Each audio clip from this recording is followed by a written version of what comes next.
हरे कृष्णा। आप सभी को विजय एकादशी की ढेर सारी शुभकामनाएं।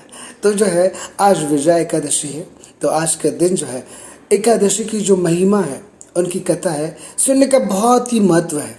तो उस चीज़ को जो है मैं आपको सुनाना चाहता हूँ। तो मैं भी पढ़ रहा हूँ, सुन रहा हूँ, तो मैं चाहता हूँ कि जो भी मुझसे जुड़े लोग हैं उनको भी इसका लाभ मिले और वो सुने और एकादशी का व्रत जो है अच्छे तरीके से पालन करें। और इसका क्या लाभ है, इसके क्या क्या लाभ मिले, चलिए हम लोग सुन के मैं आपको करके सुनाता हूँ।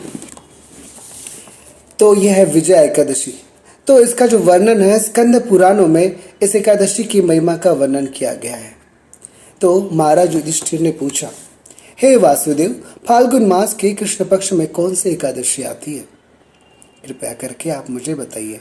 तो भगवान श्री कृष्ण ने कहा, हे युधिष्ठिर, एक बार कमल पर विराजमान ब्रह्मा जी को नारद मुनि ने पूछा कि हे सूर्यश्रेष्ठ, इस फाल्गुन मास के कृष्ण पक्ष में विजय एकादशी आती है, उसका पालन करने से कौन सा पुण्य प्राप्त होता है, इसके बारे में आप मुझे बताइए। तो ब्रह्मदेव ने कहा, हे नारद सुनो, मैं तुम्हें एक कथा सुनाता हूँ। तो ये जो कथा है जो सब पापों को हरण करने वाली है। यह व्रत बहुत प्राचीन और पवित्र है। यह विजय एकादशी राजाओं को विजय प्रदान करने वाली है। बहुत पहले जब राजा रामचंद्र 14 वर्ष के लिए वन में गए थे, तो पंचवटी में सीता और लक्ष्मण के साथ निवास कर रहे थे। वहां से रावण ने सीता हरण किया। इस दुख से उन्हें व्याकुलता हुई।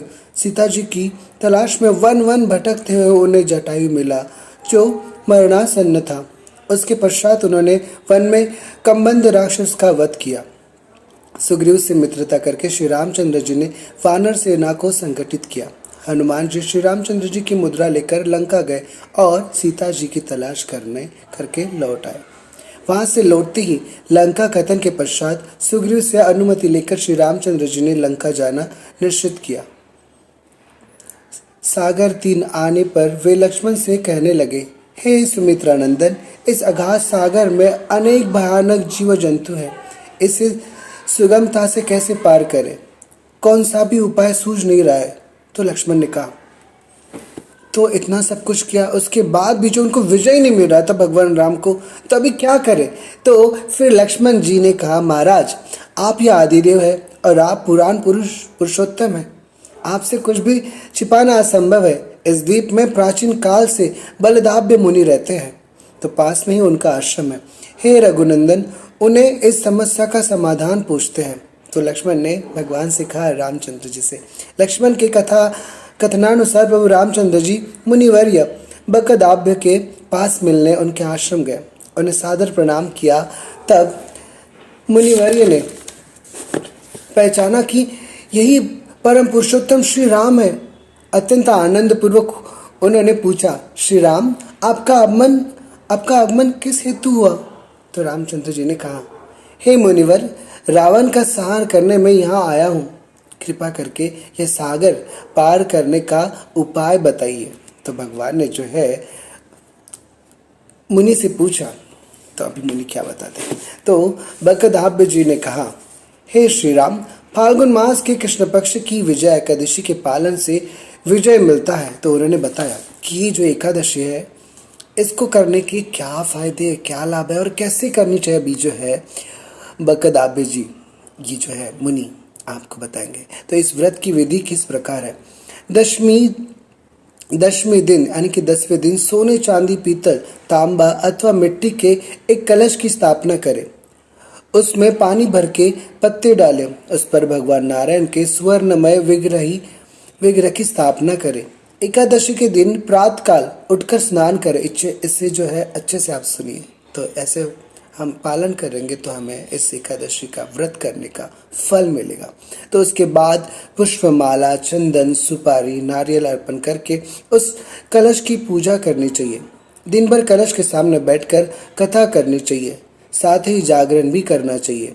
घी का दीपक जलाने से व्रत की अखंड सिद्धि प्राप्त होती है। इसके पश्चात द्वादश के दिन नदी या तालाब के किनारे उस कलश की विधिवत पूजा करके वो कलश ब्राह्मण को दान करना चाहिए। महाराज, कलश के साथ और भी बड़े बड़े दान करने चाहिए। हे श्री राम, आप इस व्रत का पालन कीजिए। इससे आपको विजय प्राप्त होगी। तो जो है मुनि ने, बकदाभ्य मुनि ने जो है श्री राम को ये विधि, ये एकादशी का व्रत कैसे करना चाहिए और किस तरह से करना चाहिए, उन्होंने ये बताया। तो ब्रह्मा जी कहने लगे, हे नारद, मुनिवर के कहने अनुसार प्रभु श्री रामचंद्र जी ने विजय एकादशी का व्रत किया। तो विजया एकादशी का इस व्रत के प्रभाव से श्री रामचंद्र जी विजयी हुए। हे पुत्र, इस व्रत के प्रभाव से मनुष्य को इस जीवन में विजय प्राप्त होता है और अक्षय परलोक प्राप्त होता है। भगवान श्री कृष्ण ने कहा, इस एकादशी का पालन करना चाहिए। इसका महात्म्य सुनने से वाजपेय यज्ञ का फल मिलता है। तो देखिए, इस एकादशी के बहुत सारे लाभ हैं। तो कहते हैं, अगर हम इस एकादशी के दिन, भले ये चीज़ें जो है अगर ना हो, पर हम ये एकादशी जैसे कि हम पढ़ रहे हैं, हम सुन रहे हैं, इससे भी जो है एकादशी करने का हमें लाभ मिलता है। तो एकादशी के दिन सबसे महत्वपूर्ण है कि एकादशी के दिन जो है अन्न नहीं खाना चाहिए, जैसे कि हम हर रोज़ खाते हैं, जैसे कि दाल, रोटी, सब्जी, ये सब चीज़ें। तो अन्न से हमें वर्जित रहना चाहिए एकादशी के दिन। एकादशी के दिन जो है हमें फल फूल खाने चाहिए, कुछ भी, कोई भी फल फूल हो, या फिर आप साबूदाना खा सकते हो, ज़्यादा भूख लगे तो बॉयल बटाटा वगैरह खा सकते हो, शेंगदाना खा सकते हो, या फिर सामा का खिचड़ी खा सकते हो। ज़्यादा ऐसे तो, पर मोस्टली तो फलहारी लेना चाहिए, ये सब चीज़ें कर सकते हो, पर अन्न नहीं लेना चाहिए। इस दिन जो है अन्न खाता है उसको जो है पाप लगता है। तो बस यही है, एकादशी पालन कीजिए। और जो भी एकादशी आती है तो इस तरह जो है एकादशी के व्रत की कहानी ज़रूर सुननी चाहिए। तो इससे जो है बहुत लाभ मिलता है। और जो हमारा एकादशी व्रत है रखने का जो है ना, एक अलग सा आपको लाभ मिलता है। जब आप कहानी सुनोगे तो आपको लग ही रहा होगा, मुझे तो बहुत अच्छा लगा।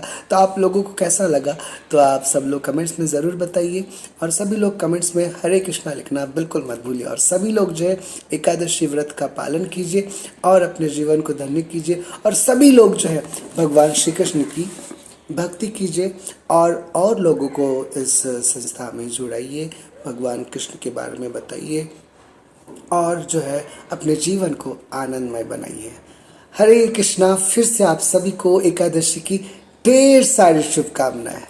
विजय एकादशी की जय। तो ये जो वीडियो देख रहा है, जो भी ये कहानी सुन रहा है, तो मैं भगवान श्री कृष्ण से यही प्रार्थना करूँगा कि मुझसे जो भी लोग जुड़े हैं, उनके जीवन में जो भी अधूरे काम है, तो उस अधूरे काम में उनको विजय प्राप्त करवाइए।